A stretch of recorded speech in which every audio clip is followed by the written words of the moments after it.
I'm David Scandura. I'm Justice Burkett. And today we're here to find out, is Blood Rage the greatest movie ever made? It's not cranberry sauce, Artie. It's not cranberry sauce.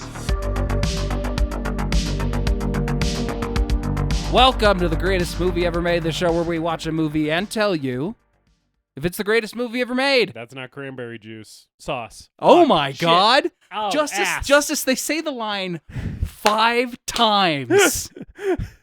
and I still fucked it up somehow. I should be executed by firing squad. I apologize to I'm not everyone. going to let you retake that. That's I'm really sorry.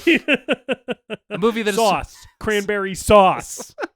It's movie, not cranberry sauce. Movie that is so thoroughly entertaining and compelling while you're watching it. It's Fuck the only thing me, man. that matters in the world.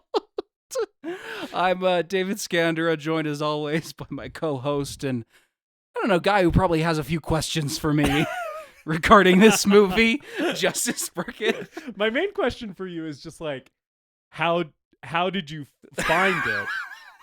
Also, where did you watch it? Because I couldn't find it anywhere except free on YouTube. Is that where you watched it? Or do you have a DVD or something? I watched it free on Facebook. On Facebook?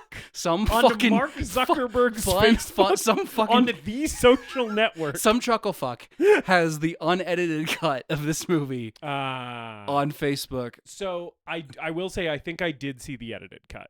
Because there were a lot of moments where a kill happened and there was some blood and then it cut really abruptly. So I am pretty sure I did not see the gory version of this movie, unfortunately, which the one I saw is just free on YouTube. But you might have to send me that Facebook link so that I can watch the unedited version. Yeah, I couldn't find this fucking anywhere except free on YouTube. So this is our first, I think this is our first media recommendation that has ended up becoming an episode. Oh yeah, you did do a media rec on this. Because I think I watched I watched this last year and I think I recommended it on the show. Yeah, I didn't take your recommendation because I still hadn't seen it. And I know I watched it on Tubi or something. Like it used to be on It was Tubi. available somewhere last year. It used to be on Tubi. When I was Googling, I found like sites saying it's on Tubi, but then it wasn't anymore. Because I found that YouTube link originally and then discovered it was the edited cut. Yeah. Which you could tell because that first kill is edited on the YouTube version. Right. So I don't know what happened to it this year, but it's nowhere to be found unless I think there was like a Fandango rental I saw, but some chucklefuck uploaded it to Mark Zuckerberg's own Facebook back in 2017. And it's still there? It's still there, so I watched it there. I really need you to send me that link because I really want to watch the unedited version of this movie. Like, the edited version of this movie makes me want to see the unedited version so fucking bad. I think this is like a My Bloody Valentine situation where it will only get better. Yeah, and it's funny because we're actually in the reverse position we were on the My Bloody Valentine episode where on that one I watched the uncut one and you watched the edited one. Yeah. And now it's how the turntables. How you doing, David? I'm good. Good. Whenever I say that, I'm always like perplexed and shocked. You always say it as a question, yeah. I've noticed. Am I good? Normally, life is a depressing vortex from which there is no escape, but this week, it wasn't so bad. Good. Yeah, no, I'm doing good. Rad. Love hearing that. Doing good. My family, my grandmother is going through some medical stuff right now. She's been, her memory has been declining pretty steadily over the last couple of years. So, my aunt has been taking care of her. And, she's also had some falls recently. And I guess there was one that happened over the weekend, or Friday or Thursday or something. And they called the fire department to help get her up. And in the process realized something was wrong. And it turned out she was having a pulmonary embolism. So she's in the hospital. It sounds like she's okay. Right. But it's my dad went down to Phoenix to meet with my aunt and see grandma and discuss some next steps in terms of care. So that's been a little stressful and difficult. But otherwise I've been doing good. So I'm just, sending good thoughts to them right now. Both of my grandmothers have been dealing with memory issues. But my dad's mom, grandma on my dad's side, has been pretty. She's been dealing with a lot in terms of her memory declining. So Yeah. it's sad. Yeah. And she just had her birthday too. Yeah. Happy 89th birthday, Grandma Josephine. Yeah. But just unfortunate that she had to spend it in the hospital. Yeah. Yeah. I'm sorry for you and your family with dealing with all that stuff. I mean, I know it sucks. I've been there as well with, aging family members, and, the care gets increasingly complicated, and, it's sort of sad and depressing to navigate that stuff sometimes for a family member, and, also just the feeling love for someone who is in that position can also be very painful. Where it's just like you just want them to be better and to not be struggling with it. So Yeah. I'm sorry for you, and I'm sorry for your family, but I'm glad you're doing good otherwise. Thank you. I appreciate it. That's good. And I'm thankful that I've been able to have just such a long relationship with grandparents on both sides of my family. Yeah. Both my grandfathers have been dead for over 10 years now, but they were in my life through high school, and not everyone could say that. Yeah. And it was nice to. I feel very blessed, I guess, in that regard. Yeah. But yeah, I'm doing good. A couple recommendations. I think you've recommended this before, but I finally sat down and listened to "Get Fucked" by the Chats. Fuck yeah. Great. I think I have recommended the Chats. Yeah. Yeah. So when you were playing a lot of punk when we were doing Comedy of Errors with your parents' theater company. Yep. And we were driving back and forth to Prescott. You were playing a lot of punk in the car, and for whatever reason, I was just not vibing with the punk. Sorry for tormenting you with punk. It's fine. On No, 90-minute drives. I love punk. I love punk music, but for whatever rereason, it just wasn't working. You weren't vibing for with me. You were not in the hardcore mode. But I was in the fucking grocery store the other day, and 6-liter JTR came into my head, and I'm like, I can't get this fucking song about this car out of my head. 6-liter JTR. So I decided to listen to it, and it's a really good record. It's a great record. Along the same lines, I'll also recommend the album "We're Fucked" by the Motherfuckers. Great name. Which is great band name and great album title. It's they're a little bit like thrashier and hardcore punk, but a similar kind of spirit to the Chats. Yeah. They're a punk band that put out one album in like the year 2000, and I bought their record sight unseen at Zia a while ago just because the cover says "The Motherfuckers" on it, and there's like dicks and shit all over the album cover, and that's a what bunch we of like vulgar to see. stuff. There's a song on there called "Space Shuttle Disasters." It's about the Challenger exploding. Holy shit. There's a song called "Scum Punk," which is about being smelly and not showering. Yeah, very relatable to me. My whole house smells like fish right now. It does. Yeah. It smells like some grade A pussy in here. I cooked some cod for the Podmaster and I last night, and the smell just simply will not vacate my home. It just smells like the house that the family in last week's film Metalhead was living in, because all they ate was just unseasoned cod. It was just a cod-scented record. Yeah, so those are my recommendations. "Get Fucked" by the Chats and "We're Fucked" by the Motherfuckers. Nice. Justice, how are you doing? A lot of fuck in those media recommendations. I'm doing good as well. Yeah, I'm doing good. Pretty good week at work overall. Sort of getting my ass into gear with some of the shit that I needed to get done, which simultaneously feels good and also bad, because I hate being on my hustle grind set and being a productivity fucking machine, right? It doesn't come naturally to me, and I don't like it. However, getting stuff done is objectively better than not getting stuff done. It does make your life easier at the job that you hate. So. Yes, that's right. So, mixed bag a little bit, but also like just objectively good. Like it's trending good. And I'm feeling pretty good. I made it to the gym all 3 days this week, which has been a rarity. I made it to the gym 4 days this week. Nice. So nice. Yeah, good for us. Holy shit. Yeah, we're doing it. Look at us go. Doing the programming that we're paying for. But yeah, so pretty good.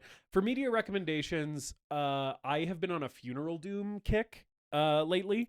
And funeral doom, like, it's not everybody's genre, so I'll blast through this pretty quick because I don't know how many people are actually going to take these recommendations. But if you are interested in just like slow ass heavy extreme metal music, funeral doom bands, obviously I've been listening to a lot of like Bell Witch, Mournful Congregation, some of the big names. But I've also been enjoying Un. I don't know how you pronounce the band name. Mm-hmm. They have a couple albums that are really fucking good. I love the band Church, CHRCH. So it's Church without the U, right? They have 2 albums that are fucking incredible. I recommend them both. The band Slow is really good. And the band Forn, F-O with a little accent over it, R-N, is another funeral doom band I've been enjoying. So I've just been fucking listening to hour-plus albums with 4 songs. Speaking of 4 songs, if anyone is like somewhat interested in getting into funeral doom and they don't know where to start, I would actually highly recommend the album Four Phantoms by Bell Witch. It's a good entry point. And I also think Mournful Congregation's album The Book of Kings is also like maybe one of the best entry points to funeral doom because it's a pretty accessible record while also being like a fantastic example of the genre. I think my like gateway albums that I'd recommend to people for that genre are Tempest by Lycus. Yes. Because Lycus doesn't always play super slow. Yeah. They are the rare funeral doom band that occasionally has a BPM that like climbs above 100. I've been listening to Lycus too, actually. That's another one that I forgot to shout out. Yeah. But I fully agree. Tempest is great. Their other album, I think it's called Chasms. Yeah. Is also great. Yeah. So you can't go wrong with Lycus. And then I'm a big Ahab fan, so well, yeah. Boats the Glen Carrig was the one that got me into them because there's a little bit more. There's like clean singing and some progressive elements to it. It's not as slow as shit. And their newest album. What's it called? I don't know. It's the one based on 20,000 Leagues Under the Sea. Yeah. Their more recent stuff is a lot more accessible than their earlier material, which is just slow and heavy and unrelenting. Yeah. The new one's called The Coral Tombs. The Coral Tombs, that's right. Yeah. Yeah. Yes. So Funeral Doom, not for everybody, but as sure as shit is for me, and that's what I've been enjoying in media this week. And now we can talk about the main event. Yeah, we're here to talk about Blood Rage. Fucking insane. Blood Rage, also known as Slasher, also known as Nightmare at Shadow Woods. Yeah. The movie's so good they had to name it 3 times. Thrice, yes. The movie's so nice they named it thrice. Yeah, I don't think My Bloody Valentine is a bad point of comparison for this movie. Not just the cut and uncut thing. No, I think this movie is like we are several levels deep on the slasher movie iceberg. Yes. Like you have to have truly uncurable slasher movie brain rot to get to this point. Yes. Because you have Friday the 13th. This is the Friday the 13th formula, right? Yeah. It's also a full on and Friday the 13th was this as well, but Yeah. it's a full on Halloween ripoff. Yeah. This movie is like literally like beat for beat fully a Halloween ripoff. Yeah. Yeah. So with some extra spices thrown in. Yeah. To mix things up. But in both in terms of like obscurity and also quality of filmmaking, this is like, you got Friday the 13th up top, not great. I don't like it, but it's still competent. It's well known. Yeah. My Bloody Valentine, bit of a cult hit.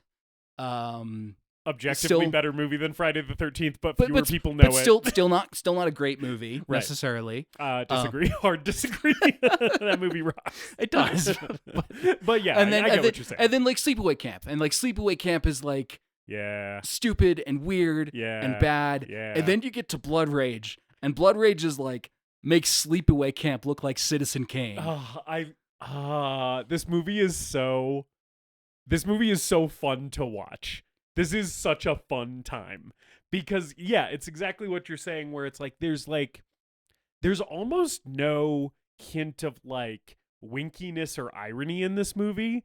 They're just doing a slasher, but they're doing a slasher in 1987 after like a bunch of, or is it 80? They shot it in 83 and Okay. it came out in 87. Okay, yeah. But your point still stands. So they're doing a slasher a few years into the slasher thing, and they're just like, okay, I guess it's spin a big wheel, it's Thanksgiving, and it's Killer Twins or whatever, right?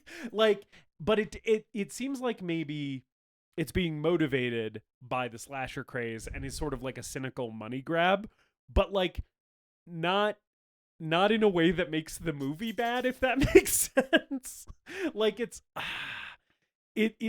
lies somewhere in between like the winky, like we're just doing dumbass shit and we know we're doing dumbass shit of a like Sharknado, right? And a full-on misguided passion project like The Room. Right. Right? This lies in some middle ground on that spectrum. I think this is I don't know a ton about the behind the scenes. It's hard to find on the internet. Arrow Video put out a Blu-ray a few years ago that's long out of print. So I'm sure if you have that, you can get the full behind the scenes story of Blood Rage, but I don't have that. This strikes me as a movie that they made 100% genuinely. Yeah. And it's an incompetent mess that they just like cobbled together in editing.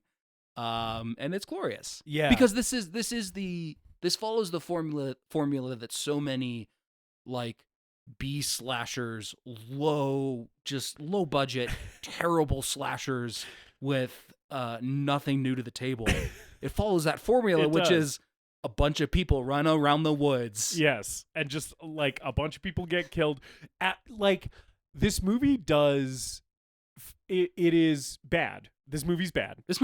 But there's something so charming about how bad it is, where like when the kills are happening, like the movie tries to make me understand who the fuck just got killed and how they're related to the other characters. And I'm like, I see you trying, movie. I got no fucking idea who that guy was. It's sort of charming. It's sort of like a little kid running up to you and being like, look at what I drew. And you being like, oh, great. What is it? Like, I'm really happy for you. Congratulations on making this thing. But like, you're gonna have to handhold me a little bit here because I don't know what the fuck is happening. This movie's nuts, and I loved it, and we can talk about what happens in it. Yeah. So we open with just a full-on Halloween ripoff opening where it's like evil kid does a murder, right? But the twist is there's two of them. And so sorry, before we even get into that, we're at a drive-in. Yeah. The opening credits are happening. There is a guy selling condoms out of his denim vest like he's selling fucking drugs. Like he just has condoms lining the inside of his vest and he's like, "Hey, you want to buy some rubbers?" Yeah. What? Do you know the name of that condom salesman, Justice Burkett? No. That is none other than Mr. Ted Raimi. Holy fucking shit! The biggest name that this movie has is Ted Raimi. It's sort of he's sort of blink and you miss him. Yeah, it's straight up just a cameo. So I didn't recognize his face. He's like 19, I think, when they shot it. Holy shit! I'm shocked that you didn't clock fucking that at Ted all. Raimi. Oh my god. I'm going to have to go back. I'm going to have to go back for the uncut version and also to spot Ted Raimi. That's hilarious. Yeah. Yeah, so Ted Raimi with the condoms on the inside of his vest is fucking it really sets the tone for the movie that you're watching. So did your version have the slasher title card? Yes, mine said slasher. Okay. Yep. Yeah, so cuz this was released in 87 under the name of Nightmare at Shadow Woods. When that was the edited version. And then the Blood Rage version was the uncut version that went to VHS. Gotcha. With a scene at the beginning, which I don't know if you have. Did you have the scene where the mom goes to the mental hospital? She went to the mental hospital after. the murder in the one I watched, I think. Yeah, after they're like that's when we pick up 10 years later. She goes to the mental hospital. To bring Todd his pumpkin pie. Yes. Okay, you had that scene. Yes. I think that was another scene that was added back in later. So there's weird. There's 3 different versions of this fucking movie floating around. We watched the same movie, but we also sort of watched different movies. Yeah, mine had the slasher title card too. Yeah. But yeah, it's this movie. It's this drive-in movie theater. Mm-hmm. There's synth music playing. It's the 80s. There's a bunch of couples just... Everyone is just fucking in their cars. Straight up fucking. Also, I like that in the credits they thank this drive-in movie theater because it's just a real drive-in that they just went to and shot at. Yeah. But yeah, everybody's like getting down to fucking, except for like they also sprinkle in like one girl who's like trying to watch the movie and the guy's like trying to make moves and she's like, fucking get off me, you. But yeah, then mom is at the drive-in with her boyfriend, and then we got the 2 twin boys asleep in the hatchback, right? Yeah, and her boyfriend's trying to get busy with the fucking kids in the back seat, which disgusting. Fuck you, dude. Reprehensible. He's like, oh yeah, they're asleep. It's fine. They won't mind. They won't mind that I'm fucking their mom like 2 feet away from them. The kids wake up and wait, okay, so the kids wake up and one of them says, and it's egregious ADR, which this movie is full of. Yeah. So full of. But this like egregious ADR line from one of the kids is, mom's at it again, let's get out of here. Which I was like, oh, this happens all the time. Which like when we flash forward and see the mom, like, makes sense. Where do the kids get the axe from? Is it like in the back or something? Because suddenly these children have an axe. I think they just find it at the drive-in. I think someone just left an axe unattended at the drive-in. They go up. Not sure. They go up to another car. So they're twins named Terry and Todd. And Terry will be our slasher villain for the remainder of the film. Yeah. And there's this couple getting hot and heavy. And this guy's like, "What? Fuck off, little kid." And Terry kills him with the axe. Yes. And in your version, it cuts away, right? Yes, it cuts away, and then we see the aftermath, which the aftermath still pretty gory and still looks pretty good, but it does cut away. My version, we get a full-on psycho edit of this guy getting axed in the face. Man. We get like a full-on like axe through the eye, and he's screaming with blood gushing out. I really got to see this and like quick cuts between like the lady screaming and mom and boyfriend making out, and then like a jet of blood squirting across a popcorn bucket. Holy shit. It's probably the best kill in the movie for that reason. Yeah. Like the editing on that in that version of it is really good. Yeah. Which editing is a big problem that this movie has, and we will return to that. Oh, yeah.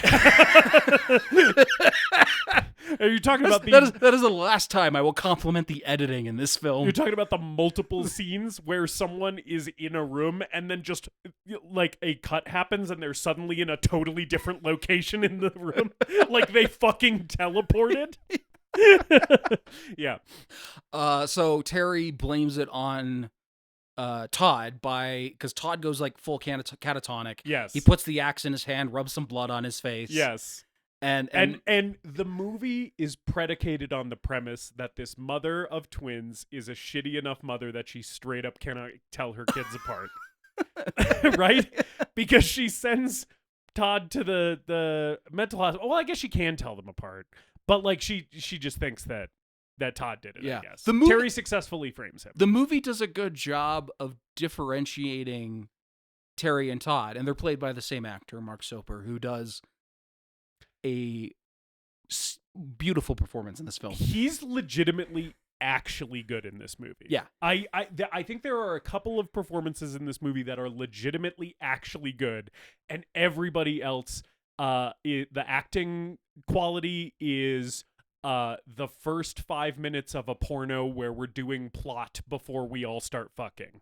That's the level of quality of everyone else in the movie. other than Todd and Terry and the mom, who we will get to. Yeah.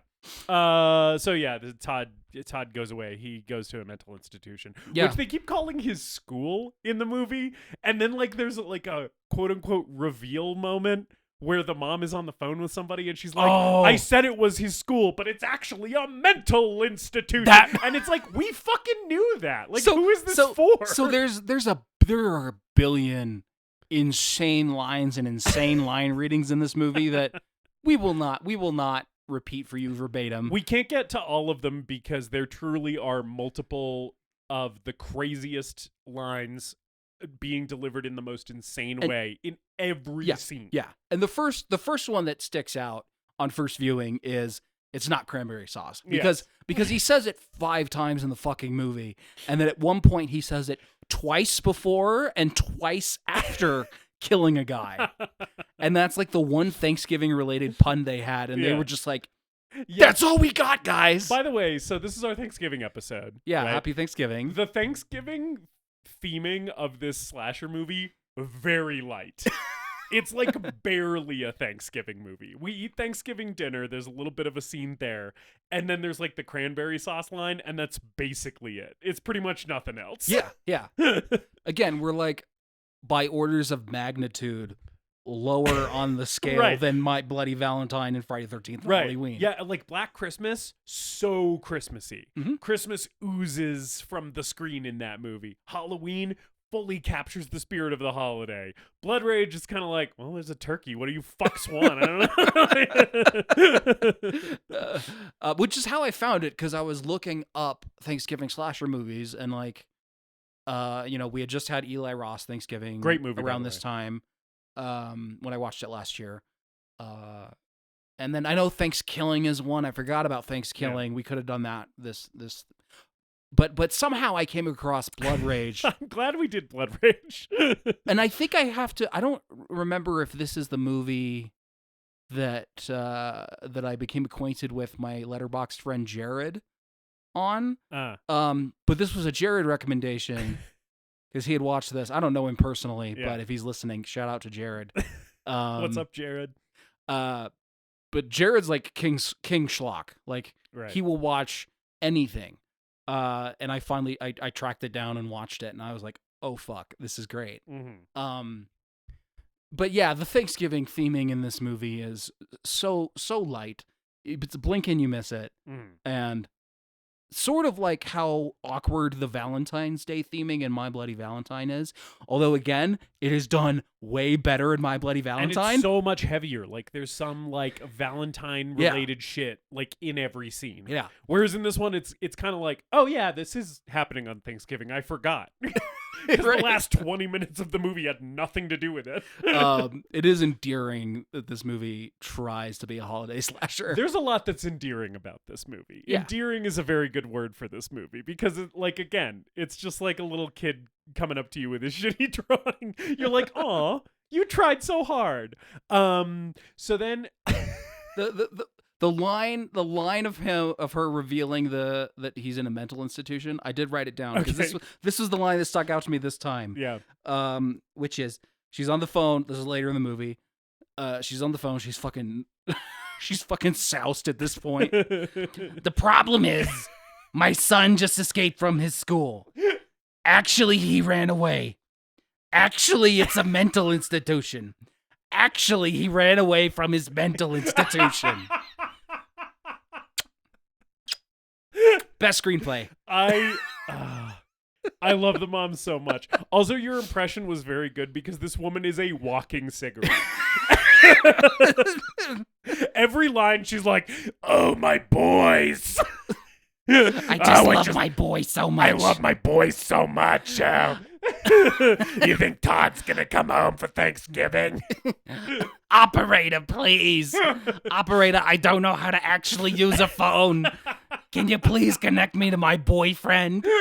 I could just leave my apartment at any time and walk down 50 feet to his office to check on him. I just need my boyfriend, you understand? I fucking love her so much. Speaking of the mom, like the next thing that we get, like she brings him the pie at the mental institution, and there's fucking insane voiceover in this scene from the therapist. Right. Being like, hello, this is me, his therapist, and these are my notes about my patient. And I'm talking really close to the mic, and the levels are totally off, so it's clipping and blowing out all the time. It's... And there's a scene going on with dialogue underneath it, and it's Yes. clear that, like, in post, they were like, holy shit, our audience is fucking stupid. They're not going to know what's going on at all. Let's add in this voiceover. And the voiceover is just so bad. I don't think I've ever heard voiceover that was recorded this badly and put in a movie. And I love when Todd opens up his pumpkin pie and then, like, crushes it in his hands and throws it against the wall. Yeah. It's all happening in very, very, like, muted silence underneath this therapist narrating the whole thing. And, like, this therapist's office is, like, daytime soap opera level set design. Yeah. It's basically like we got like wood paneled walls and like a desk and 2 chairs, and it's like fucking that's it. And it's lit with just like a general like fucking whitewash. And the therapist, Dr. Berman, is one of the better performances in this movie. Yes. And she was played by the producer of the movie, Marianne Kanter, because the original actress they hired didn't show up. So she just filled in last minute. That's awesome. And she's one of the better performances in this terrible movie. They also sort of set her up to sort of be the Dr. Loomis character, but then she eats shit immediately, so it just comes to nothing. Oh yeah. Like it does sort of seem like that's the way it's going for a second. Anything that this movie sets up that, like, you've seen in another slasher movie that, oh, this could be cool, this could be interesting, I've seen this done before. Don't worry, this movie has nothing. Nothing for you to hang on to. Nothing new to bring to the table other than just insane character choices and performances across the board. And it just throws any new ideas out the window. Yeah. To just, hey, we're just gonna kill him. We're just gonna kill another person in this movie. Yeah. Oh, it's been about 4 minutes since the last death. Time for another one. That's the editing in this movie. The editing in this film is terminal. The audience is getting bored. Type of editing. We can't even show a woman walk across a room because the audience will get too bored. So we have to cut from her at one side of the room to the other side of the room. Yeah. So then, like, we're at Thanksgiving dinner, and it's mom and grown-up Terry, who we, as the audience, already know is the killer. Yeah. There's, like, no... Because it sort of seems like the movie is trying to be like, which one of them is it? Is Todd the killer? But it's like, we know. We saw the cold open. Yeah. Well, I think the implication is that Todd has gone catatonic in the mental hospital. Yeah. And the therapist is suspicious that he might not actually be the killer. Right. Terry has been living normally, presumably, for the last 10 years. Yeah. And it seems like at the beginning of the movie, his mom and her boyfriend making out and getting hot and heavy in the car is what triggers his titular blood rage. Yes. And the Thanksgiving scene where mom and new boyfriend Brad, good old Brad, Brad. Sorry, when she finds him and she's just screaming his name over and over. Brad. Yeah. When they announce that they're getting married, that seems like there's a switch that goes off in Terry's head. Yeah. Does the movie care to explore this at all? Fuck no. No, it's basically like, you know Oedipus, you know, like Freud, he's horny for his mom. Get it? All right, we're moving on. Is sort of what the movie seems like it's doing. Which, by the way, horny for his mom. She does have her tits out all the time in this movie. Not like out, but she's wearing a blouse to a Thanksgiving family dinner that is just cutting her across the top half of her boobs. And it's not classy cleavage. It's like sloppy, drunk, white trash cleavage. Oh, yeah. That we got going on. Not to slut shame. But it is like, wow, this is like lot lizard cleavage. So, you know, if she's walking around like that all the time, maybe I can understand him getting his wires crossed. I don't want to. I mean, like, no disrespect to the actress Louise Lasser, who again does a great performance in this movie. She's awesome. Louise Lasser literally holds this movie together herself. She puts this movie on her back and carries it across the finish line. And she drunkenly stumbles with it across the finish line. She's and fantastic, maybe falls down in the hallway and passes out for a bit. That's so Or fucking falls funny down in when front of that the happens. fridge and starts eating.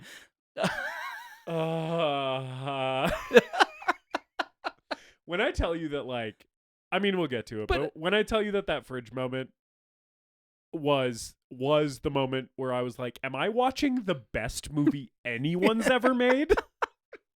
Sorry, continue. You had something to say about Louise I was Lasser. gonna say she's an older lady. Yeah. She's not her best years are behind her. She's And again, middle-aged. she sounds like this. Yes. So it's very, very funny that Terry is apparently the only woman in this movie that Terry is sexually attracted to. Is his own Because mother. because other women in this movie are throwing themselves at him left and right. And Quite he literally. does not care.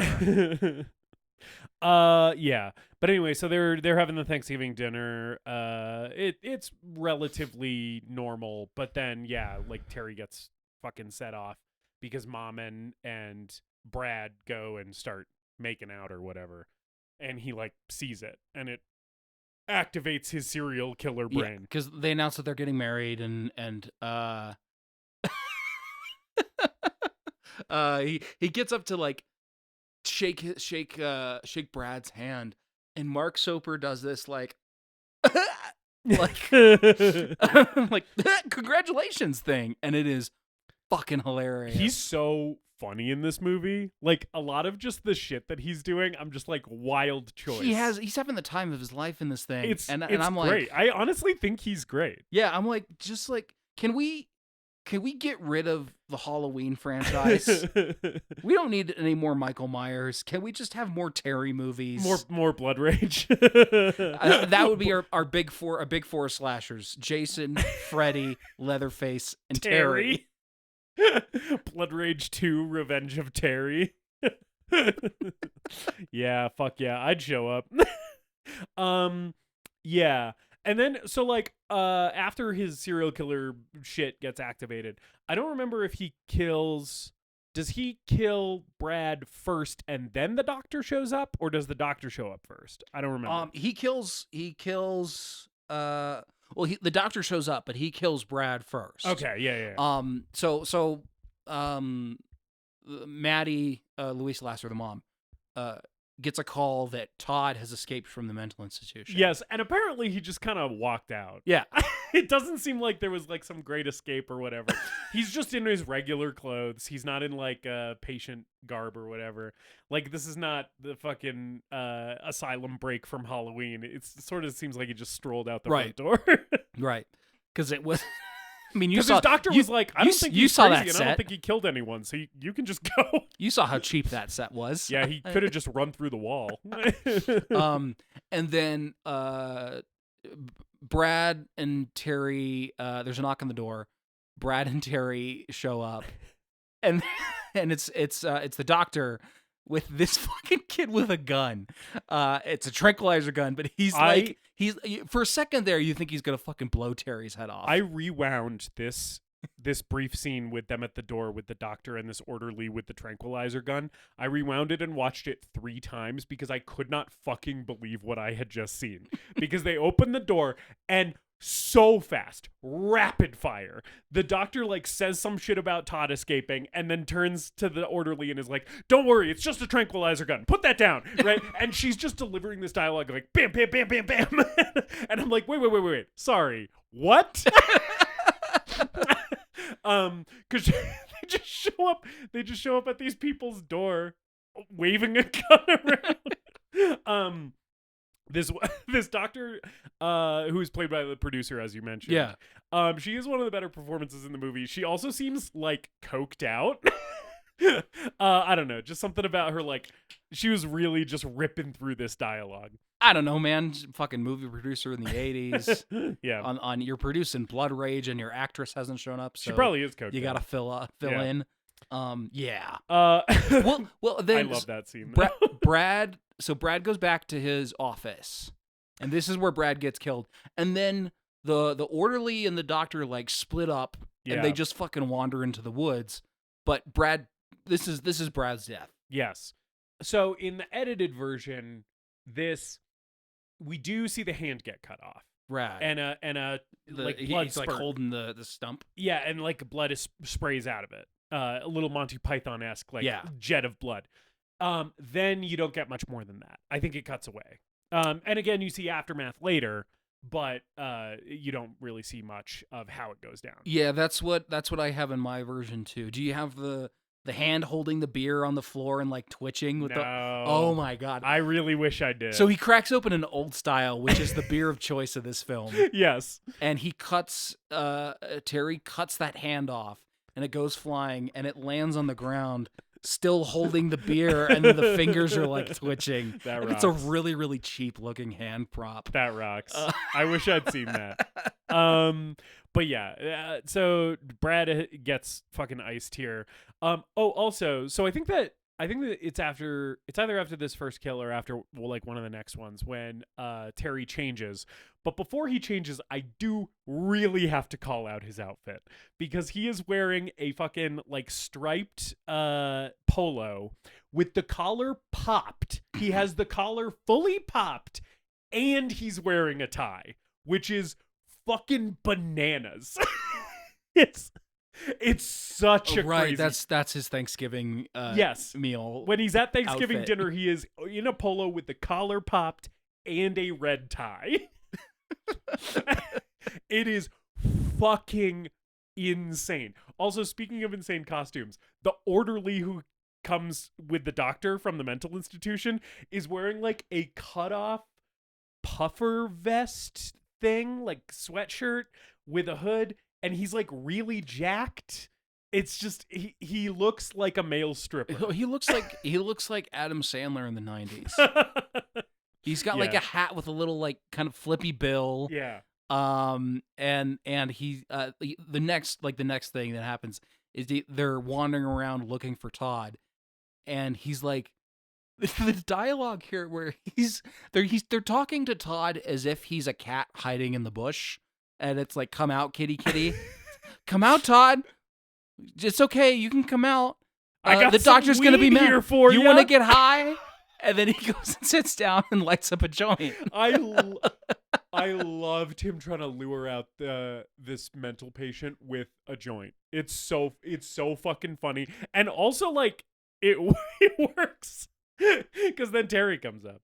Yeah, and Terry has the machete, and Terry's just holding it behind his back. It's so funny, like a fucking Looney Tunes character. And then he gets him through the stomach, and do you see it go through his stomach? I think there's like a brief shot of it. Okay. I think it maybe cuts earlier. But you do see him get stabbed. It's also a very homoerotic stab. He stabs this orderly with this machete, and the orderly kind of goes, and they're really close together, and I was like, this is like pornographic. But I think that's all I saw of that kill. Okay. Is like the machete goes through him, but it like cuts real quick. I mean, this movie does have the kind of Friday the 13th thing where we're killing a lot of people, but the payoff and the aftermath of the kills is really where the gore is. Yeah. Which is why I think that first kill at the drive-in is the best kill in the movie, because it is so graphic up front. Mm-hmm. But yeah, he stabs the orderly with a machete, and then in my version, it's like you see it go through him, and it's like some blood squirt out his back and shit like that. It's pretty cool. Yeah, I think I got some of that shot, but I just think they cut it like really really quick. Like I got like a fraction of a second of that, and then it's over. So we need to check back in with Maddie Simmons, the mom. She's going through it. Again, this movie has just terminal, the audience is getting bored syndrome. So there's a lot of stuff where it's like a shot of mom wandering around the house drinking, for a minute or two. And then we cut to someone getting killed, and then we cut back to that same scene. Literally probably the same take even of Mom wandering around their house. And this is when we get I'm so before you describe the thing. Describe the thing, I'm so fucking glad that this is the choice this movie makes to just have like slasher action going on, and then for you to check in with this fucking drunk housewife whose son disappeared from a mental institution that night, just getting fucking shit hammered alone in her apartment. It's so fucking good. This is happening during the doctor getting killed. The doctor gets killed in the woods here. Yeah. But meanwhile, the mom is sitting on the floor in front of her open fridge, eating fistfuls of mac and cheese and green beans and just shoveling them into her mouth. She's just eating Thanksgiving leftovers, sitting spread eagle on the floor in front of her refrigerator with her bare hands. I love this woman. I love her. It's so fucking good. And every time you see her, she has a glass of red wine that's like filled to the brim. There's multiple like all the way uncut scenes of her pouring a glass of wine all the way to the brim. It's so awesome. There's one because she's fucking on the phone for half of this movie too, because she can't figure out how to get a hold of her boyfriend, who is literally she's too drunk to know how the phone works. I think this is entirely just like an actress mistake. Yeah. Because a lot of this is just like long uninterrupted takes, but she fills it as she's on the phone. And then it's like not quite there while she's talking on the phone, and she realizes, oh, I gotta fill the rest of it. And then she kind of stumbles for a bit. But this is all cutting back and forth between this and the doctor getting killed. Yeah. Which the doctor getting fucking bisected. Okay, I saw like none of this. You saw none of this. They basically cut away like before anything even happens in this one. She gets cut in half, and you see her torso, and like it's like she's in the floor gag, her head sticking up through the floor, where she's like, her legs just got cut off, and she's writhing around on the forest floor, just going like and then her legs are like a few feet away. Oh god, it rocks.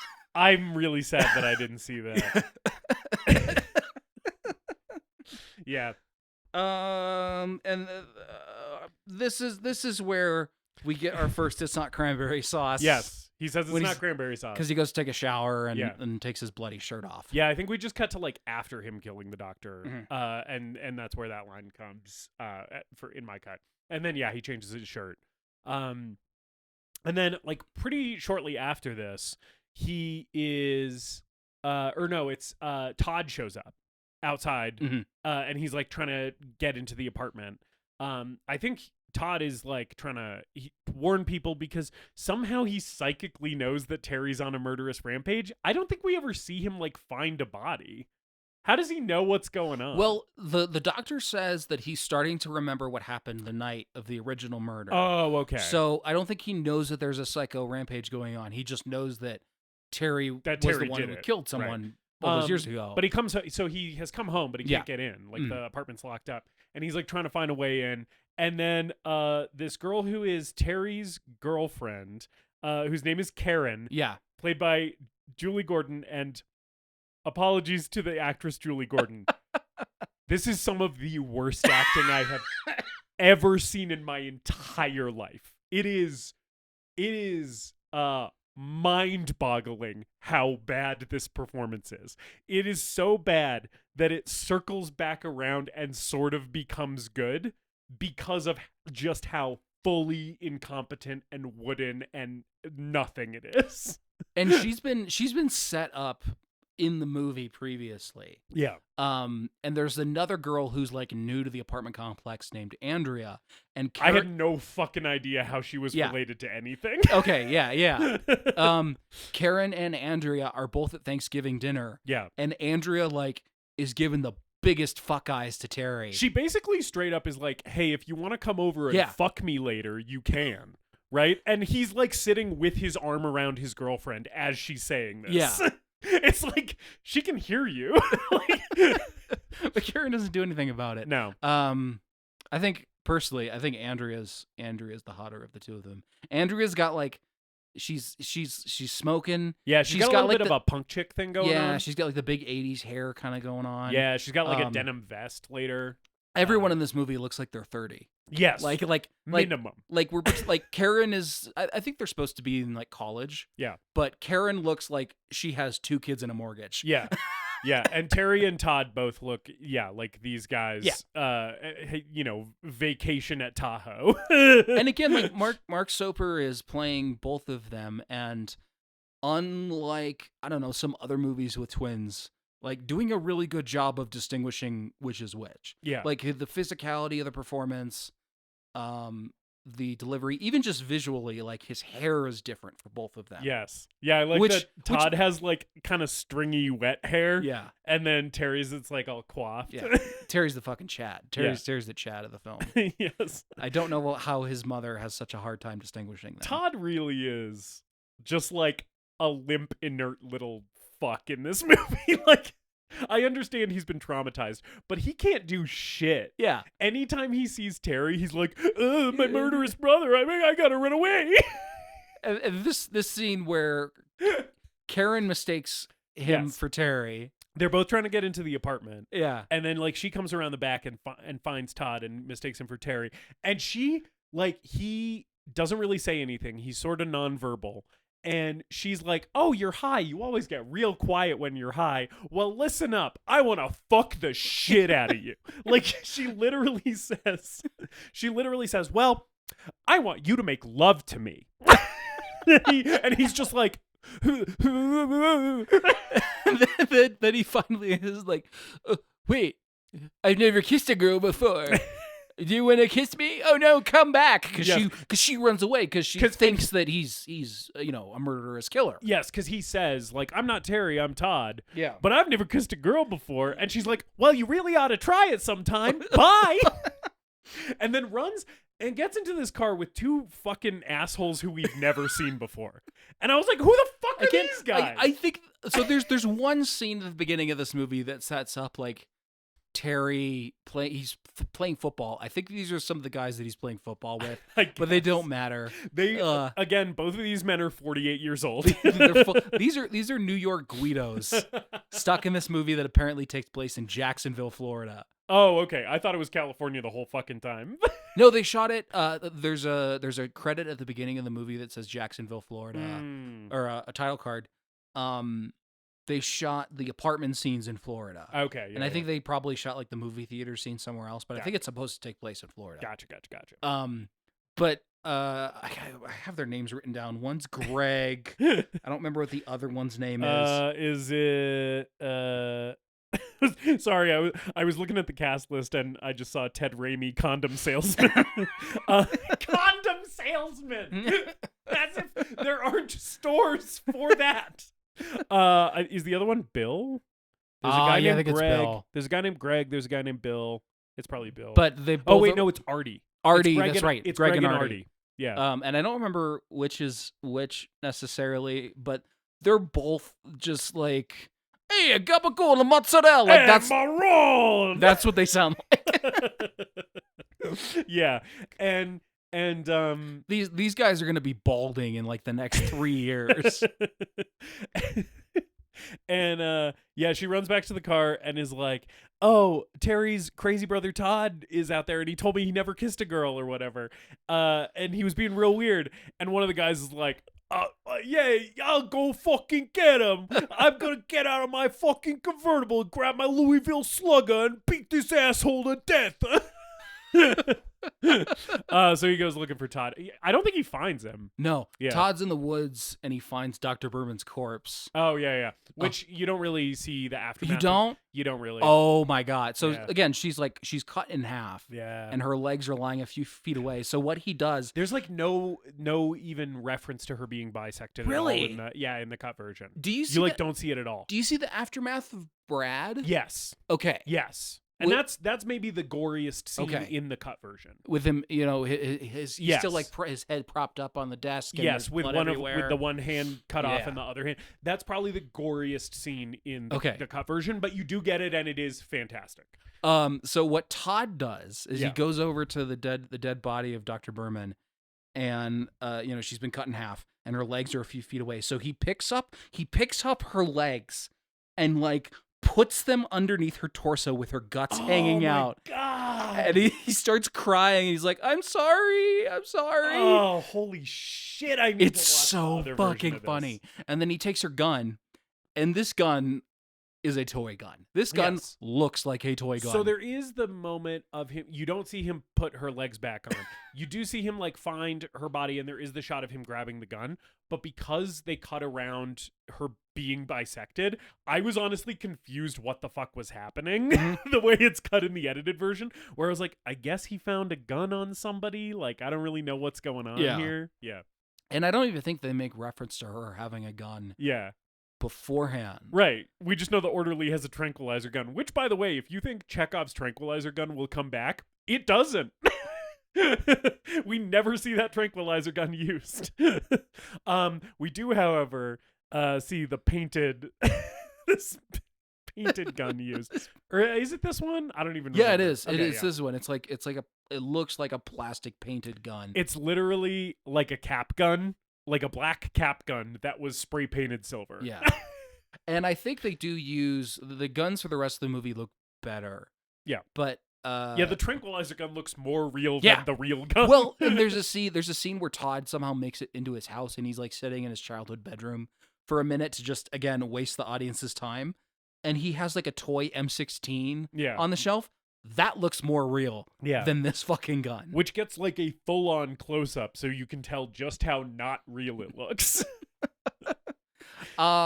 Terry and Andrea are at the house that she's babysitting at, Yes. watching TV. Yes. And then the couple comes home.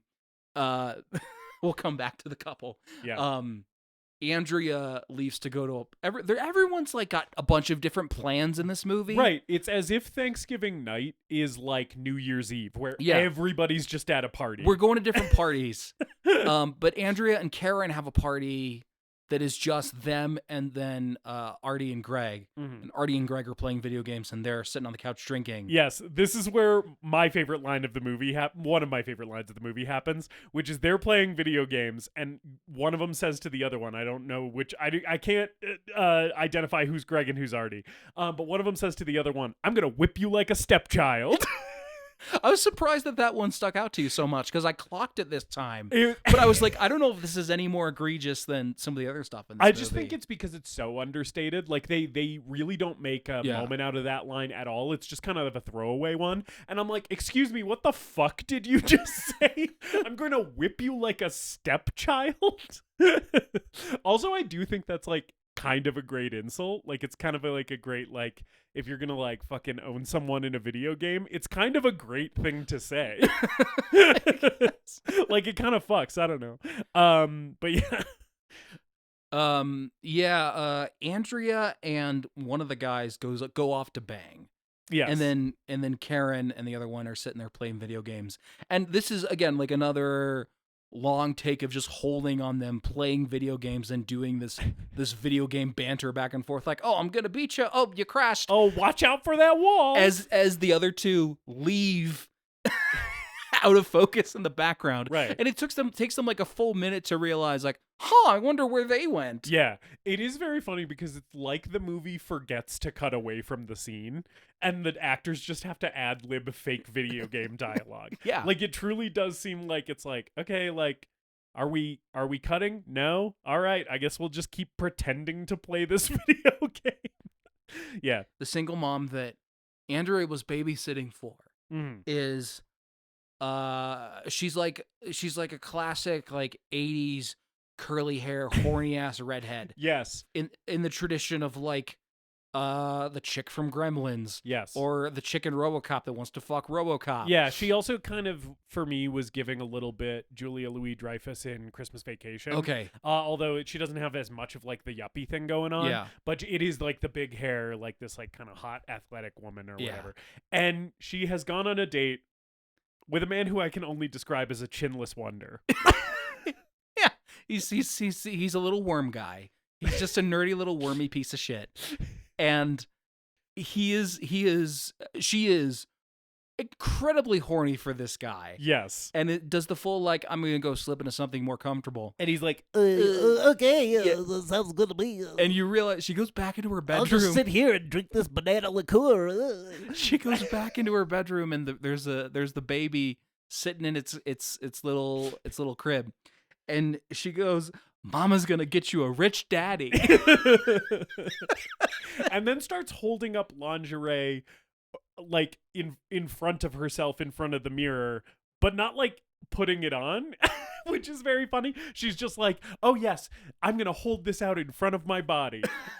And then it just cuts away. I loved Mama's gonna get you a rich daddy though. Yeah. I thought that was fucking hilarious. She's great. It rocks. Terry, I don't know if we see Terry sneak in, but Terry kills him here. Yeah.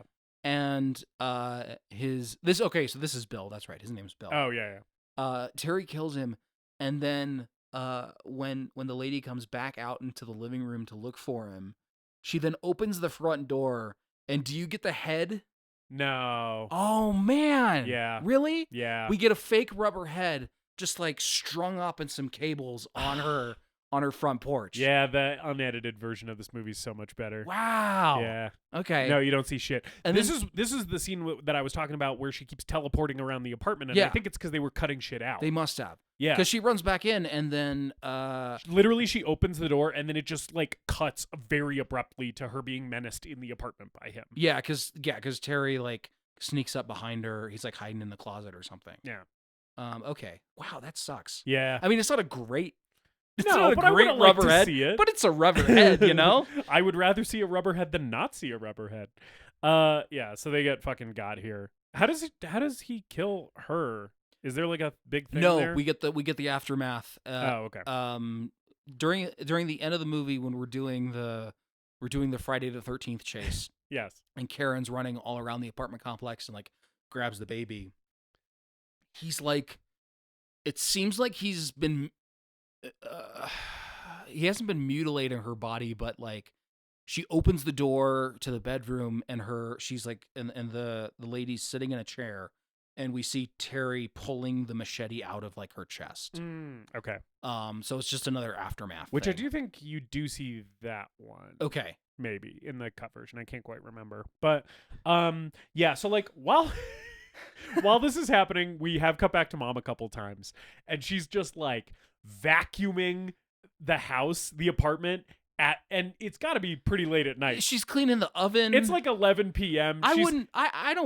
I can't imagine getting drunk and being like, if I clean the house, things will feel better. Oh, and then cleaning the oven. Like cleaning the oven is a bridge too far. That's for me. You're right.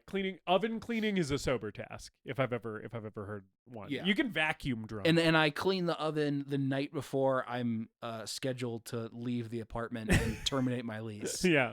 In just a mad dash and hope that thing's fucking cleaned. Yeah. And I don't get charged for it. But I do like her vacuuming the entire house with a huge like brimful glass of red wine.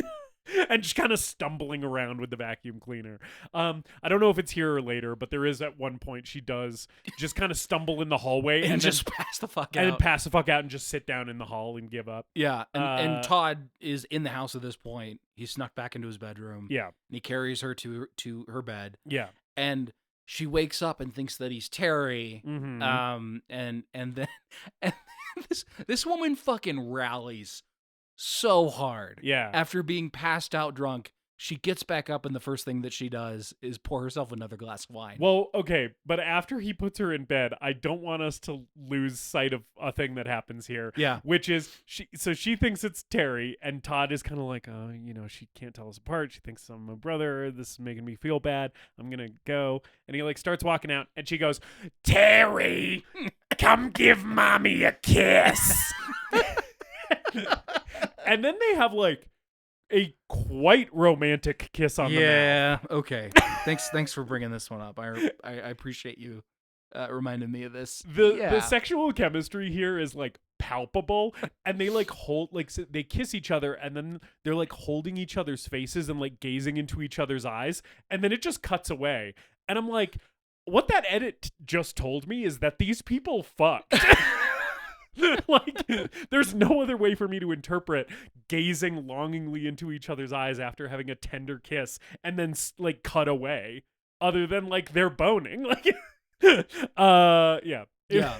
It's a wild scene. And this starts the mom's eternal never-ending saga of trying to get Brad on the phone. Yeah. Because there's a lot of her Operator, can you connect me to my boyfriend? I need my boyfriend, What do you- operator. What do you mean? My son, he's escaped. I mean, he ran away. Those are the same thing, but for some reason the dialogue's written that way. Yeah, so she's just screaming at the operator. At one point it's just a dial tone, and you can hear the dial tone, and she's still yelling into the phone, which is awesome. Yeah, she's just fucking losing her goddamn mind here. It's awesome. Oh man, so then some people are playing tennis, right? yeah, and Andrea and the guy that she went back into the bedroom with Yeah. scare Karen and the other guy with like fake horror makeup that they have on. Which like, why none of them know that I know that there's murders happening. And then it is like incomprehensible why this happens. The makeup looks like it took some time to apply too. Yeah, it's like instead of fucking, they were setting up like a rad prank. Yeah, because apparently they know they're in a slasher movie. There's a scene where Andrea showers, and we get the briefest of glimpses at her naked body. This was also cut out. Was okay, yeah, because then Terry comes in and just like is sort of lurking in the shadows and looks at her and then leaves, and then she and the other guy go play tennis. Yeah, I don't remember that scene at all. I think that might be entirely excised from the edited version. But yeah, then they're playing tennis in the middle of the night. And I fucking love it's Andrea here who's playing tennis, right? Yeah. And I love her tennis outfit, which is a matching blue, like baby blue sweatpants and like a baby blue cutoff sweatshirt that just says physical on it.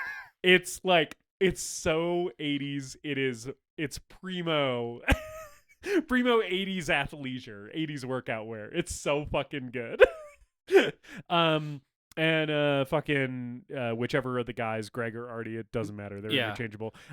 He just like lays down on the ground at one point. She goes looking for the ball or or something. Yeah. He lays down on the ground and like starts taking a nap, and then the ball is like ominously rolls toward him. Like this is the Changeling. A ball just ominously rolls into frame. I actually do think that shot where the ball just rolls up to him while he's like laying in the darkness on the tennis court is like kind of good. Yeah. It was a moment in the movie where I was like, oh, that's actually kind of a good shot. It is in this very bad movie. We do see that Terry's watching them like from the fence. Yeah. So, and the editing is a little bit weird because it doesn't seem like he's in a position to roll the ball to them. So it sort of seems like he's looking at them through the fence. The ball rolls, and then off screen he runs back to the fence really quickly to stare at them at the same spot through the fence. Yeah. He is teleporting a lot at the end of this movie. There's literally no way that he's moving the way that the movie tells us he is. He's moving with the efficiency of Jason Voorhees at Camp Crystal Lake. He's going through those underground tunnels. Yeah. Yeah. So he fucking gets him here. I don't remember what happens with these kills. Do you have the scene at the pool? Oh yeah. They're making out on the diving board. Wait. So they're making out on the diving board, totally naked, but we don't really see much. It's like profile. Yeah. This is like vaguely ringing a bell. Okay. He walks up to them. The guy's on top of her. He grabs him and goes, "You stop that!" and hits him with the machete and throws him into the pool. And then he like cuts Andrea, and it's all off screen. Okay. At that point. I truly, now that I'm thinking about it, don't think this scene is in the movie at all. Okay. In the edited version. Because I think the last I saw of them was on the tennis court and like the tennis ball rolled up to them.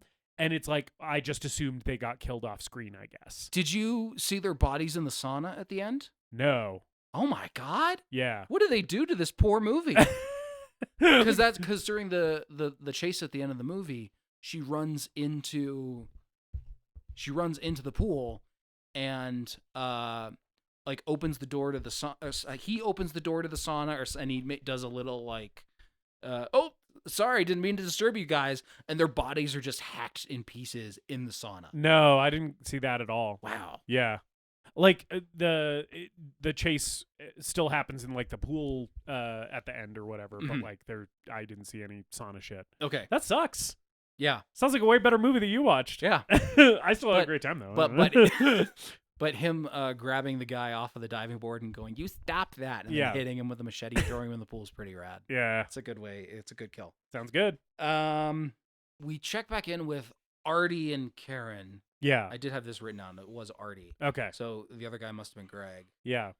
They're on the walkways in the in the woods. Yes. Which I was perplexed by these walkways because I thought this movie was taking place in California, and I was like, what is this bayou shit all of a sudden? But it makes sense because they're in Florida. I even think the walkways were filmed at a different location because like they did shoot this. They shot this partially on a university campus. Yeah. And then partially at an apartment complex. And I think the walkways were shot somewhere else. Okay, yeah. But it's okay because like nothing in this movie makes sense anyway. So it's all right that the geography's all fucking weird. Yeah. There's a funny line exchange here where Artie is like Karen's complaining about Terry being like weird and distant. And Artie's clearly trying to be like the supportive guy friend who does secretly want to bang her. And he does a little joke where he's like, "You haven't seen my darker side yet." And then Karen goes, "You're a turkey," which I thought was funny. It was another stupid line. It's like, oh yeah, it is Thanksgiving. Oh yeah. Yeah. And then Terry shows up to scare them. Yes. And he's like, "Oh, just joking, guys. It's just me, your friend Terry, who's definitely not a murderer." hey, look! I found this stash of sharp implements right here. Yeah. I wonder who could be using those. Todd must be running around using these. Yeah. And then he stabs Artie in the neck with the fork. Yes, which you do actually get a good look at that one in the edited one. This was probably like the goriest moment is probably the mom finding Brad, like I said before. But probably the best kill of the edited version is that one because you see like the whole thing. Yeah, it goes in his neck. And you see the jet of blood. Comes out the other stuff. side. You get the jet of blood and everything. Yeah. So that one is a good one that I did see. Fun little kill there. Kind of classic slasher fucking in one side out the other shit. Shortly after we kill Artie. After he gets forked. And he delivers, and Terry delivers our remaining 4 That's Not Cranberry sauces. It's definitely not cranberry sauce. Karen shows back up, and Terry's wandering around with this bloody machete, and she doesn't seem suspicious of that at all. And then he immediately just like drops all pretense and starts chasing her. He's like, "Yeah, actually, I am a murderer, by the way." Yeah. And he just like swings at her, and she just dodges. And he's like, "What the fuck? Like, why are you not cooperating?" Which is so much his tone during this chase, and I love it so much. It's so funny him being like, "What's the matter with you? Come back here." What's going on with you? And around here is also when the mom finally gets her ass out of that apartment and goes looking for Brad. Yeah. Right. And we see the aftermath of Brad. Yes. This scene, I think, is legitimately good. It's a good scene in a bad movie because she comes up behind him and he's like fucking obliterated, right? And there's like blood all over the place. Yeah. And she like is like very apprehensively and very, very slowly coming up behind him. And then this might have been a cut in the edited version. I don't know. But if this was only in my version, I do think it's actually a strong choice because she goes to touch him. She goes to like put her hand on his shoulder because he's in like a swivel chair to like turn him around. And as she does this, he kind of starts falling over and then it cuts away immediately. Oh, my friend. Oh, is it better? It's better. Because I actually really liked the way that scene played out in the edited version. He's got the big fucking machete wound through the head. Yeah. In my version, he falls, hits the desk, and his head splits open, and you see his brains. Okay, you're right. That's way better. They're not great brains. They're like muddy and shitty gray. That's still way better, though. Whatever material that they use. Yeah. It doesn't look great. It is fucking awesome. I would have rather seen that, but I do actually like the cut, like, right as he starts falling forward. Because it's like, it just leaves it up to your imagination, like how the rest of that played out. Yeah, no, that head cracks like a fucking egg, my friend. Awesome. That's awesome. And then she like rests her head on his shoulder, and takes the gun. Yeah, because he has a gun on the counter on his table. Yeah. Yeah, I like that scene. It holds on it for an extremely long time. Yeah. Before she realizes that there's blood at all, and like this room is covered in blood. I kind of think she does realize it though, and that's why she's so apprehensive in trying to turn him around, because she basically knows what she's gonna see. She just doesn't want to see it, is kind of how I interpreted it. Mm-hmm. And I thought it worked as like a moment of like tension, you know. It's like one of the like, I think, legitimately well executed scenes in this movie. Okay. In this final chase, there's a lot of little bits which are like Karen running into dead bodies, and Terry doing stuff. Straight up a Halloween ripoff. There's one where he's like playing with a dead body. That and, one's like, really funny. He's being like, "What's wrong, Karen?" Yeah. There's a little kid that is set up earlier in the movie. Her cat is missing, and Todd finds her in the woods and is like, "Hey, there's a crazy guy out. Don't let anyone in." Yes. So go back home, lock your door, and no matter what anybody says, don't let anybody in, right? So as Karen's running away from fucking murderous Terry, she's like knocking on this door, and this little girl, again, horrendous performance, very bad acting, just nails on a chalkboard. She's like, no, a man told me not to let anybody in, no matter what. And you know what? This movie is mercifully 82 minutes long. Yeah, I think the cut I watched was even shorter. I think it was like 78 minutes. And there is still stuff that you could cut out of this movie. Yeah. But this little 30-second scene with this fucking shit-ass kid, it's so funny. Brilliant. It's so funny. Leave it in. Don't even touch it. Yep. Yeah. So eventually he chases Karen to the pool. Like there's some other shit that goes on. She hides in a closet for a little bit, which is very Halloween. But we end up back at the pool. At the pool, yeah. and his mom found the bloody shirt in the garbage, the kitchen garbage trash can. Like, not even. It's just there. That's before she goes and finds. That's before Brad. she goes to find Brad. Yeah. Right. Yeah. She finds the bloody shirt in the trash can.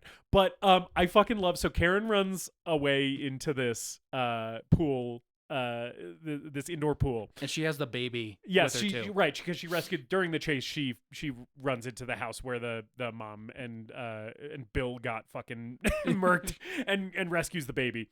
But I fucking love. She's like huddled on the ground with this baby, being like, "Okay, we're safe in this wide open, brightly lit room, right?" And he comes in and starts bouncing on the diving board. Yeah. And he goes, "Hi." And she goes, "Oh God."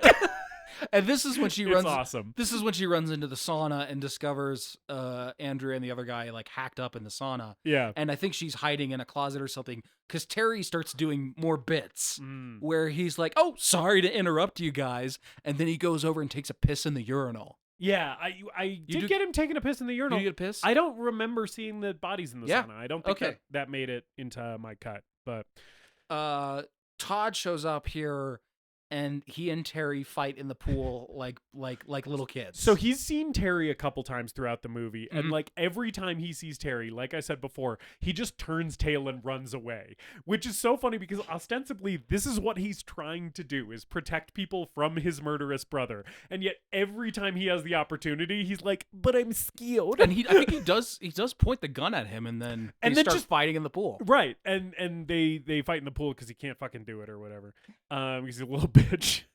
But they're fighting in the pool, and like eventually, Karen like pulls Todd out, who has like sort of been bested, and then like Terry's also climbing out, and Mom shows up.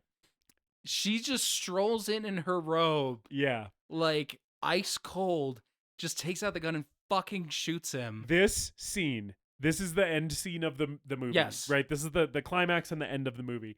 This scene, again, this movie is bad. I think this scene legitimately actually rules. Yeah. It's so fucking good. And this is where I think like the movie is clearly showing to us that like someone tried to make this a serious slasher movie. yeah. Because I don't think a slasher movie that was intending to be bad and cheesy Yeah. would have this sort of serious, dramatic, heft to this ending. Yeah. so it gets even crazier. Yeah. Right? So she comes in and she's like, yeah, fucking stone cold, like just dead eyes, raises the gun, fucking shoots him twice. She shoots him in the stomach and then in the head, right? And then so like Terry's been killed, our threat has been dealt with, and then she's like huddled on the floor hugging Todd, right? Mhm. And she's like saying all this stuff. She's like, "No one will ever get it between us again. I love you so much. You're my whole life. We're gonna be together forever." There's like Disney music in the background. It's so funny. Yeah, and then she goes, "I love you so much, Terry," and he has the moment of realization that she's mixed them up, right? And he goes, "I'm Todd," right? And then what follows is like, this movie's bad. This ending is fucking amazing because he walks away from her and like is like up against the wall of the indoor pool, right? And he's just like facing the wall screaming, "I'm Todd, I'm Todd, I'm Todd," over and over And again. she's on the ground and starts screaming, "I'm Todd." She too. starts doing it I'm too. Todd. I'm Todd. And then, oh man. And then she Holy fucking shit, David.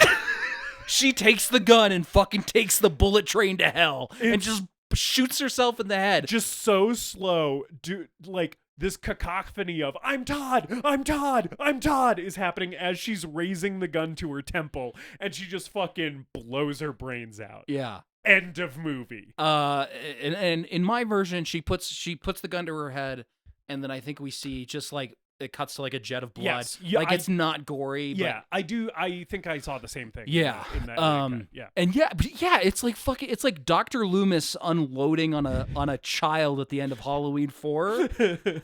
Like it is a great ending to a movie that did not deserve it at all. Yes, but it like, yeah, it's a real fucking hell of an ending. Yeah. It's a. Yeah. It's insane. And Karen is just sitting there with the child and watching this all. There's like a baby there as this is all happening. It's fucking bananas. I love that ending so fucking much. That's Blood Rage. That's Blood Rage. 82 minutes, and God bless it. It shouldn't be a minute longer. Yeah, my cut should have been a little bit longer because I should have watched the fucking one with all the good shit in it. But regardless, I did enjoy myself quite a bit. Happy Thanksgiving. Yes. Hopefully your Thanksgiving goes better than the characters in the film Blood Rage. Justice, yeah. Is this the greatest movie ever made? Oh, is Blood Rage, aka Slasher, aka Nightmare at Shadow Hills? Shadow Woods. Shadow Woods. Sorry, I was talking over you and not listening to what you were saying. It's okay. As That tends to happen on this show. Is it the greatest movie ever made? Knowing how much I missed in the uncut version, the Blood Rage version, it does color my feelings on the movie, but like not that much because I think part of what makes this movie so special and so enjoyable and so fun to me is a lot of the like the crazy stilted performances, the insane fucking like the dialogue that is written in a way that it seems like someone who doesn't speak English fluently has written these lines, right? The incompetent way that it is shot and edited, the bananas costuming, all of that is still present in the edited version, right? And that is all. This is truly a so bad it is good, so bad it's great, so bad it's fucking incredible movie to me. Like, I had a blast watching Blood Rage.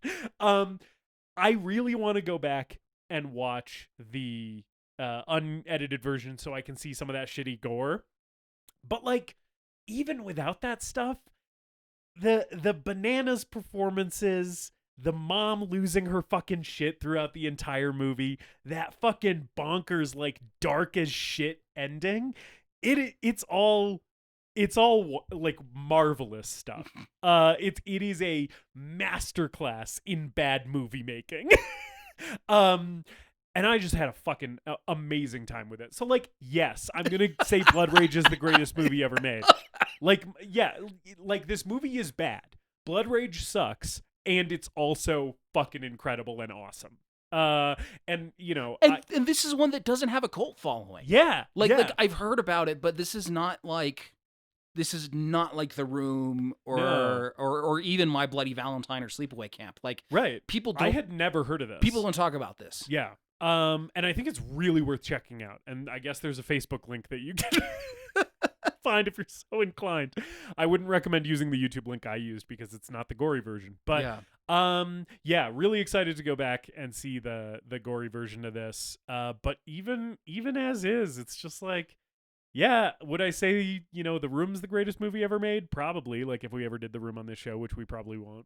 And this is sort of in that territory as far as bad movies for me. Mm-hmm. David, is Blood Rage the greatest movie ever made? This is tough. Yeah. This is tough because Blood Rage follows the template that so many low budget, and I mean low $0. I think most of the money for 2 shoelaces and a stick of chewing gum. Yeah, I think most of the money went to that banger synth theme that like opens and closes the movie. Yeah, we didn't even talk about the Carpenter ripoff synth theme. I love it. It rules. Like, it's great. Like it's a good Carpenter ripoff. I hope a company like Mondo or something eventually represses it onto vinyl and they get a nice crazy package of that. It's real good. There was nothing to this movie. No shred of artistic dignity to be found here. And again, like so many of these movies are boring slogs of people wandering around the woods and a bunch of scenes that don't make sense.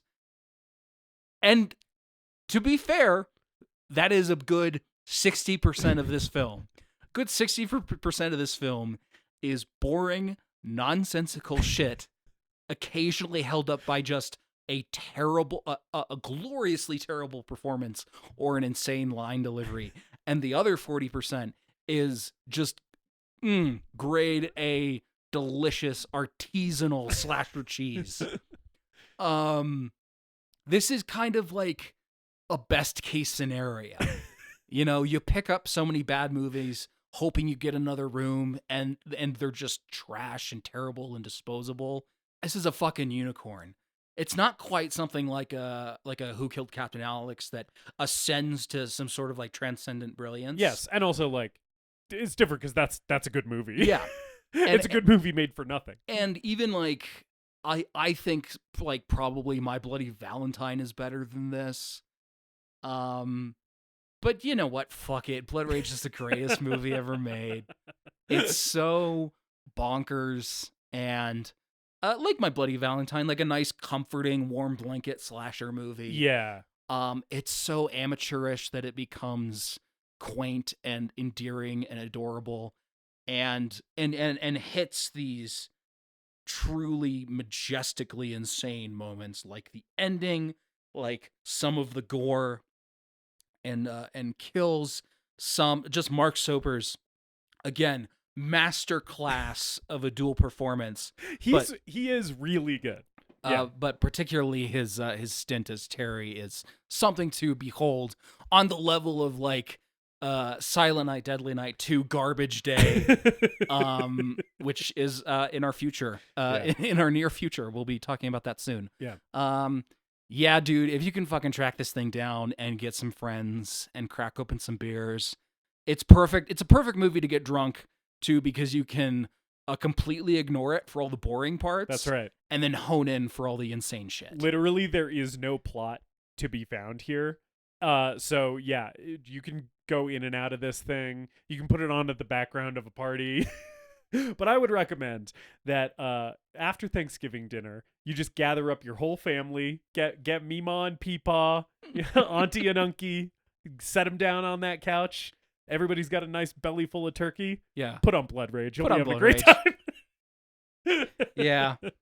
Do you have a ranking of the titles? Like, what's your preferred title of this thing? I think mine is maybe the same as yours, because I already saw that you ranked them in your review. I do think that Nightmare at... Actually, you know what? Because I can never remember the whole title, I'm actually going to put that one second. I think Blood Rage is my favorite title. Okay. And then Nightmare at... Shadow Woods. Shadow Woods. See, I can't even fucking remember it. We literally 10 minutes ago you told me that. Yeah. So I think that one's second, because it's just not memorable to me. Slasher is last, because that is a fucking horrible title for a slasher movie. Right. It's like calling a fucking movie where Tom Cruise jumps from a helicopter action. We're going to name the movie after the genre. It's so stupid. Yeah, I think Nightmare at Shadow Woods is, from an objective perspective, is probably the best title for this movie. I'm gonna call it Blood Rage. Yeah. Blood Rage is cooler. Yeah. It's catchier. It's number 2 on my list because it doesn't quite fit the movie, and Nightmare at Shadow Woods fits this better. Yeah. But I'm gonna title this episode Blood Rage. I'm gonna call it Blood Rage. So yeah. That is Blood Rage, aka Nightmare at Shadow Woods, aka Slasher, directed by John Grissmer from 1983/1987. Man, happy Thanksgiving to everyone. I'm fucking tired, so we're taking a break. Yeah. We're taking a break for Thanksgiving. We're both tired. Yep. So we hope you guys have a good Thanksgiving. Best to your friends and family. Maybe over Thanksgiving turkey, recommend this podcast to them. Yeah, instead of circling up the family around Blood Rage, circle up the family and put on an episode of our podcast. Yeah. Someone starts bringing up politics, bring up the show instead. Yeah. So yeah, we're gonna take next week off, but we will be back for the first Friday of the month of December to talk about our first Christmas film for the month of December. We're gonna kind of do a few Christmas movies and winter themed films, and we are doing our first film directed by the legendary director Stanley Kubrick. We're talking about Eyes Wide Shut, which is a Christmas movie. It's gonna be a real we're flipping the tables big time from this episode. Ooh, it's crazy that this is our first Kubrick. Yeah. It's crazy this is our first Tom Cruise movie. Yeah. Also our first Nicole Kidman movie, I think. Yeah, I think so. And it is a Christmas film. Yeah. I have never seen Eyes Wide Shut, so this will be my first time viewing the film. This will be my second time with it, because much like Blood Rage, during the holidays last year, I decided to put on something totally wild and different to coincide with the holiday, and I watched Eyes Wide Shut on Christmas Day. So. Yeah. So join us not next week, but in 2 weeks for Stanley Kubrick's Eyes Wide Shut. Yeah, join us at the orgy. Yes. Bring your Um, masks. In the meantime, we love you so much. Thank you for supporting the show. Please continue. Please What was that? Please continue to support the show. And as always, later, dipshits. We hope you enjoyed this episode of The Greatest Movie Ever Made. Please remember to leave us a rating and a review, and to subscribe to the show wherever you listen.